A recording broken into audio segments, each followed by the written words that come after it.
అలాగే ఒక ఇంటికి గృహప్రవేశం చేసినప్పుడు ఖచ్చితంగా తీసుకెళ్లాల్సిన వస్తువుల్లో మొట్టమొదటిది ధాన్యం తీసుకెళ్ళాలి, బియ్యం తీసుకెళ్ళాలి. ధాన్యం తీసుకెళ్తే ధాన్యలక్ష్మి అనుగ్రహం ఉంటుంది, అన్నపానాలకు లోటు ఉండదు. అలాగే ఒక కొత్త చీపురు కొనుక్కొని ఆ కొత్త చీపురుతో పాటు కొత్త ఇంట్లోకి వెళ్ళాలి.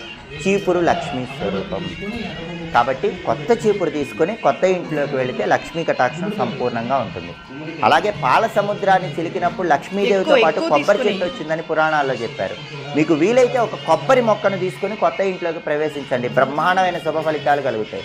లేదా కొబ్బరి మొక్క మీ ఇంటి ఆవరణలో నాటి కొత్త ఇంట్లోకి వెళ్ళండి, అదృష్ట లక్ష్మి అనుగ్రహం కలుగుతుంది, ధన సంపాదన బ్రహ్మాండంగా ఉంటుంది.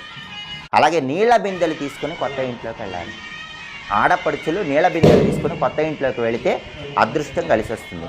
అలాగే కొబ్బరి బోండం గుమ్మం బయట పెట్టి గుమ్మంలోకి ప్రవేశిస్తే ఇంకా అద్భుతమైన శుభ ఫలితాలు కలుగుతాయి. కొబ్బరి కాయ కాదు, కొబ్బరి బోండం తెచ్చుకో.